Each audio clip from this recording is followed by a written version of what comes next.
Level 1. The Scout. You walk past the bank twice. Third pass, you finally slow down. Ray told you what to look for. Guards, cameras, shift times, delivery schedules. Standing on a sidewalk, breaks no laws. Ray is paying $300 for your afternoon. Your landlord needs $800 by Monday, and you have $40. One guard on the entrance, shift change at noon. 2 cameras above the front doors, one angled toward the ATM. The manager walks out at 1:15 every afternoon for a cigarette. Ray collects the notes, and your $300 arrives that same evening. You do not spend much time thinking about what the notes will actually be used for. Level 2. The Driver. 8 weeks later, Ray calls with a different assignment. $2,000 for roughly 40 minutes of your time. You park a rented sedan 2 blocks east of the branch. 3 men you have never met enter the bank together at noon. You will not learn their names, and they will not learn yours. When the rear door opens, you pull out smoothly and drive the posted speed. Not fast, not slow, just another sedan running a Tuesday errand. Your hands are steady on the wheel, and your chest is doing something else entirely. You drop the crew at a parking structure on 9th and keep going. You do not look at what they carry when they step out of the car. The envelope is waiting at the address Ray gave you when you arrive. You sleep without any trouble that night, which is exactly the part you should examine more carefully. Level 3. The Inside Man. Ray calls this one a step up, and the pay confirms it. Your job is to be inside the bank before the crew ever arrives. You wear a jacket, carry a briefcase, and play the role of a loan applicant. For 11 minutes you count heads, note camera positions, and study the room. 6 customers, 4 employees, vault on the left, manager station in the back. You thank the receptionist, stand up slowly, and walk out without rushing. 4 minutes later, 3 men in matching jackets walk in through the same front door. You are already around the corner when things begin to happen inside. Your cut is $5,000, and Ray tells you that you have real instincts for this. The word instincts stays with you longer than you expected it to. You spend a few minutes considering what exactly those instincts are currently being used for. The money covers 3 months of bills and removes a specific kind of pressure from your daily life. Level 4. The Gunman. The next call from Ray sounds different before he finishes his first sentence. Someone on the inside crew got picked up, and there is a gap to fill. Ray says you already know the layout, and that makes you the right choice for this. The cut is $15,000 for a single morning of work. On the morning of the job, the gun is heavier than you imagined for reasons that go beyond its weight. You hand the first teller a folded note and hold your jacket open just enough for her to understand. The note says, all cash, no die packs, no alarm signals. Your voice stays flat, and your hands do not shake during any part of the exchange. The teller empties 3 drawers in under 2 minutes without saying a single word. You exit through the same door you came in, exactly 4 minutes after entering. In the car, you remove the gloves and jacket and start to become someone else.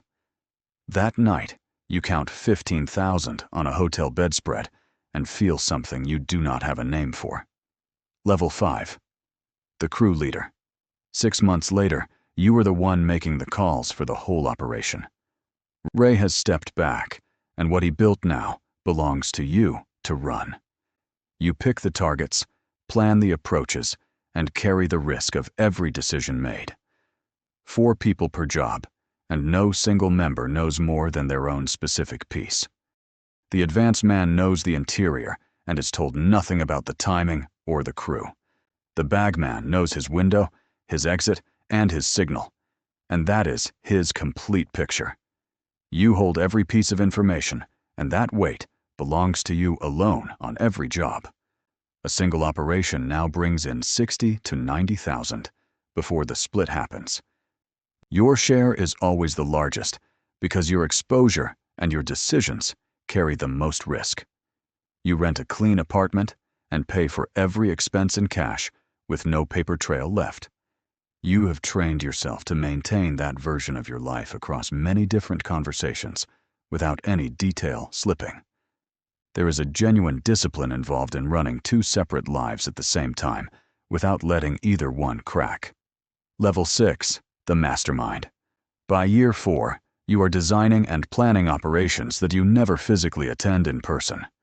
You are the architecture, and the crews are simply the materials arranged around your vision.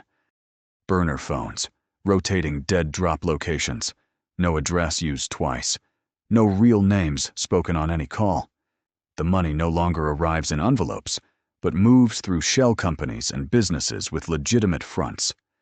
3 cities, 7 banks, 11 months of operation, and not one arrest tied back to your name. For a stretch, you feel genuinely untouchable, and you recognize that this feeling is the most dangerous thing you carry.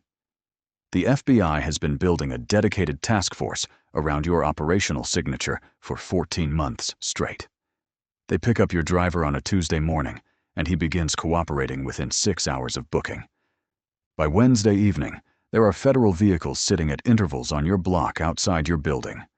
It is not a flaw in your planning that ends this, but a loyalty that cracks under pressure. The door opens inward when they knock, and everything that follows happens fast and without any available options. You understand in that moment that the single flaw in the entire architecture was always going to be the human element. Level 7. The Price federal charges span 3 states, and the case file is thicker than any plan you ever drew. Your attorney tells you that cooperation is the only direction that leads anywhere toward a workable sentence. You decline because there are people in this world who carry debts and long memories for their entire lives. The plea agreement says 23 years, and you sign without looking up at the judge. Your sister is in the second row and keeps her eyes on the courtroom floor the entire time. The first year inside is the hardest, and the second year strips away any remaining belief that it gets better. Every dollar earned across every single operation is seized and placed into restitution accounts you will never be permitted to access. 4 years of deliberate and disciplined work disappears inside one federal asset forfeiture order signed on a Wednesday afternoon. You are released at 51 after 17 years served, and the gate closes behind you without any sound. Your sister picks you up outside and drives the first hour without speaking, which says everything about where you stand. You watch the road through the window and begin to understand what your choices actually cost the people near you. The knowledge never fully leaves because skills forged under that kind of pressure become permanent and have no exit. You keep walking every time because the person who would actually do something with that information is simply no longer you.